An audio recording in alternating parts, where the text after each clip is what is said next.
क्या कभी आपने ऐसा सुना है या कभी आपके माइंड में आया है, क्या कभी आपने ऐसा सोचा भी है कि एक ही परिवार के 11 लोगों की मृत्यु एक ही टाइम, एक ही समय होती है?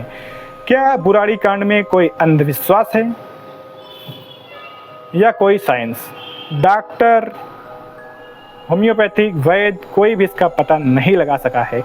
चलिए आज हम बुराड़ी कांड की मिस्ट्री को डिटेल्स में सॉल्व करते हैं। बुराड़ी कांड यानी बुराड़ी का एक मकान जिसके घर में एक समय उनके पिताश्री की मृत्यु होती है। उनके घर में एक लड़का था, वो उस समय गूंगा था। उस समय गूंगे लड़के की आवाज़ नहीं थी। जैसे ही उनके पिता की मृत्यु होती है उसके बाद ही गूंगे लड़के की आवाज़ चली जाती है। और गूंगे लड़के की बात जब लोग मानते हैं तो उनके घर की आर्थिक तरक्की होती है। आर्थिक तरक्की को देख करके लगता है कि उनके घर का जो शौक था वो अब थोड़े से शांत हुए। बोले कि हाँ, हमारे पिताश्री फिर से वापस आ गए हैं। पिताश्री का वापस आना देख करके सारा परिवार प्रसन्न था।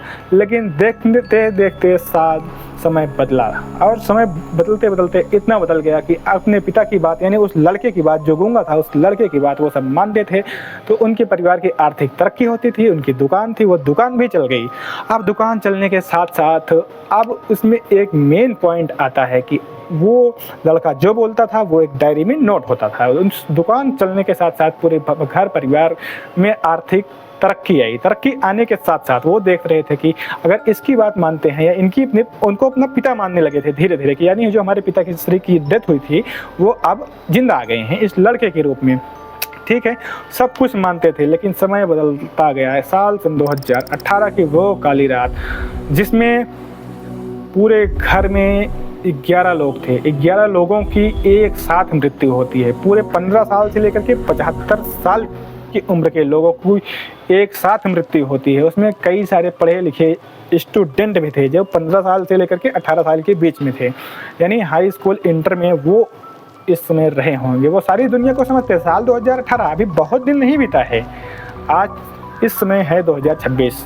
सबसे संवेदनशील घटना है। इस घटना में अब देखो होता क्या है। जब सारी लाशें जाती हैं पोस्टमार्टम के लिए, कहाँ? एम्स में, दिल्ली एम्स में सारी लाशों को पोस्टमार्टम करने के लिए जाती हैं। तो वहाँ पे सारे लोग फांसी लगा के मरे थे। अब जिस भी किसी की फांसी होती है, जो कोई फांसी लगा के मरता है तब वो कहीं ना कहीं छटपटाता है। लेकिन वहाँ पे डॉक्टरों ने ऐसा कर दिया कि ये लोग अपनी जान बचाने के लिए थोड़ी सी भी कोशिश नहीं किए हैं। तो इसमें क्या, इसका मानना सिर्फ उस लड़के का कहना यही था। बाद में कुछ दिनों के बाद उनके घर से एक बुक मिली। उस बुक में लिखा था, हर एक चीज़ डिटेल्स में लिखा था, क्या खाना है, क्या पीना है, क्या बनाना है। और ये भी लिखा था कि ये मिस्ट्री अब आप लोग ऐसे ऐसे करिए, बाद में पापा आकर के सबको बचा लेंगे। लेकिन ऐसा कुछ नहीं हुआ। सबसे पहले तो जो बूढ़ी दादी थी जिनकी एज लगभग 85 साल थी, 85 साल की दादी का गला घोंट करके मार दिया गया। अब ये लोगों का कहना है कि इस किताब में इस कदर लिखा था कि जो मरेगा बाद में पिताश्री आकर के जो फांसी लगाएगा, यानी जो फांसी लगाएगा ये फांसी फूलों का हार बन जाएगा और सब कुछ प्रसन्न हो जाएगा। मतलब सब कुछ प्रसन्नता के साथ चलने लगेगा। लेकिन देखते देखते समय भी शाम को रात यानी 11:55 पे एक डिलीवरी बॉय आता है। वो खाना लेकर के आता है और दूसरे दिन जब पोस्टमार्टम होता है तो सबके पेट में वही सेम खाना पाया जाता है। किसी के पेट में और कुछ भी नहीं था। और सीसीटीवी फुटेज के आधार पे आसपास में कुछ भी नहीं मिलता है, ना कोई आया ना कोई गया। सारे एविडेंस सरकार जुटाई और जुटाने के बाद इस फाइल को यहीं पे क्लोज कर दिया गया। अब बताइए इस बात को अंधविश्वास समझे या कोई और घटना? ऐसी ही घटना देखने के लिए हमारे चैनल लाइक, सब्सक्राइब, शेयर जरूर करना।